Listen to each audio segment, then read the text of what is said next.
अपनी दकियानुसी सोच को बदलो। घर की जिम्मेदारी मेरी अकेली की नहीं है। कार्तिक प्लीज़ जल्दी उठो, देखो कितनी देर हो गई।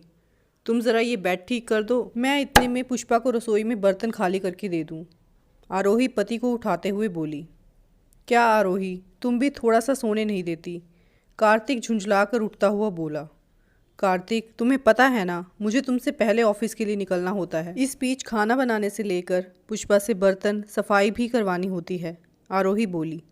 हाँ हाँ ठीक है, तुम अकेले ही तो नौकरी और घर नहीं संभालती, और भी औरतें हैं, पर वो पति से मदद नहीं लेती। कार्तिक बोला और चादर ठीक करने लगा। आरोही के पास इतना समय नहीं था कि वो कार्तिक से बहस करती, इसलिए चुपचाप रसोई में आ गई। वैसे भी ये पहली बार तो था नहीं, 1 साल की शादीशुदा जिंदगी में 100 बार ये बात सुन चुकी थी। इसे हमारे समाज की सोच कहो या पिछड़ी मानसिकता, कुछ पुरुषों को आज भी घर के काम करना शान के खिलाफ लगता है। भले औरत खुद से भी ज़्यादा कमाती हो, वो चाहता है औरत घर और ऑफिस दोनों संभाले। कभी देर होने पर आरोही कार्तिक से थोड़ी बहुत मदद को बोल भी देती तो वो या तो मदद करता ही नहीं या काम कम करता और सुनाता ज़्यादा। कार्तिक, कल ऑफिस में मेरी एक प्रेजेंटेशन है, इसलिए मुझे जल्दी जाना होगा। तुम जल्दी उठकर मेरी मदद कर देना, वरना खाना तुम्हें बाहर खाना पड़ेगा। कुछ दिन बाद आरोही बोली। आरोही, तुम जल्दी उठकर बना देना, मैं थका हुआ आया हूँ, अब तुम मुझे जल्दी उठने को बोल रही हो। कार्तिक झुंझलाकर बोला। थकी मैं भी हूँ कार्तिक, तुम्हारा क्या बिगड़ जाएगा अगर तुम जल्दी उठकर मेरे साथ थोड़ा काम करवा दोगे। आरोही भी थोड़ा गुस्से में बोली। मैं तुम्हारी पहले से ही बहुत मदद करवा देता हूँ, मेरे दोस्त तो इतना भी नहीं करते, समझी तुम? कार्तिक चिल्लाया। मदद? कैसी मदद करवाते हो मेरी, ज़रा बताओगे? आरोही ने पूछा। ये जो सुबह चादर ठीक करता हूँ, कितनी बार सब्जी दूध लेकर आता हूँ, कभी तुम जल्दी ऑफिस जाती हो तो तुम्हारे पीछे से पुष्पा से काम करवाता हूँ, ये मदद नहीं तो और क्या है? कार्तिक चिढ़कर बोला। अच्छा, ये मेरी मदद है? आरोही मुस्कुराकर बोली। और नहीं तो क्या।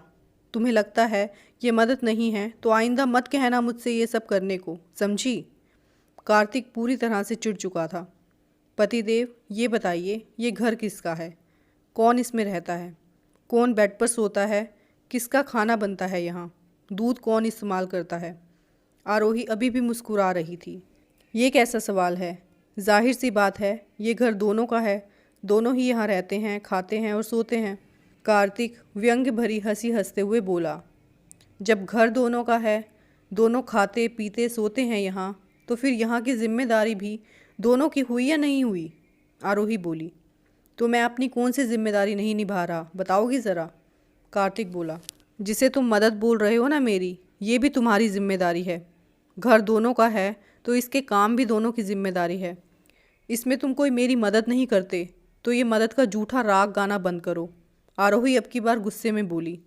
घर संभालना तो औरतों की जिम्मेदारी होती है, आदमी तो मदद ही करते हैं ना। कार्तिक बोला। कौन से ज़माने की बात कर रहे हो? तब पत्नियां घर से बाहर बराबर से कमाती नहीं थी, इसीलिए घर की जिम्मेदारी उनकी होती थी और कमाने की जिम्मेदारी पति की। पर अब जब दोनों कमाते हैं, घर के खर्चे में दोनों अपनी जिम्मेदारी निभाते, तो घर के काम भी दोनों की जिम्मेदारी हैं, समझे तुम? सोच बदलो पतिदेव, तभी तुम्हारे पुराने विचार बदलेंगे। आरोही ये बोलकर सोने को लेट गई, किंतु कार्तिक हैरान सा बैठा रहा, क्योंकि बात तो सही कही थी आरोही ने। घर की किश्तें हों या घर की बाकी खर्चों की जिम्मेदारी आरोही बराबर से उठा रही है, फिर वो क्यों नहीं अपनी जिम्मेदारी अच्छे से निभा रहा? जबकि आरोही घर में भी पूरा काम करती है और वो बस छोटे छोटे काम करता है, उसमें भी मदद मदद का राग अलापता है। सोचते सोचते उसे नींद आ गई। आरोही उठो, लो कॉफ़ी पियो, ऑफिस को देर हो जाएगी वरना। सुबह आरोही को उठाते हुए कार्तिक बोला। अरे, कॉफ़ी तुमने बनाई है? आरोही हैरानी से बोली। हाँ, क्योंकि मदद और जिम्मेदारी में फ़र्क समझ गया हूँ मैं। चलो अब जल्दी से पीकर उठो, फिर दोनों मिलकर खाना बनाते हैं। कार्तिक बोला। तो आरोही मुस्कुरा दी। दोस्तों, घर पति पत्नी दोनों का होता है, पर पति छोटे मोटे काम करने पर अक्सर पत्नियों को मदद का ताना देते रहते हैं, जबकि वो मदद नहीं करते बल्कि अपनी जिम्मेदारी निभाते हैं। दोस्तों, कहानी को अंत तक सुनने के लिए बहुत बहुत धन्यवाद। कहानी कैसी लगी अपनी राय ज़रूर देना और साथ ही चैनल को सब्सक्राइब, वीडियो को लाइक और शेयर भी ज़रूर कर देना। Thank you for watching this video. Take care. Bye bye.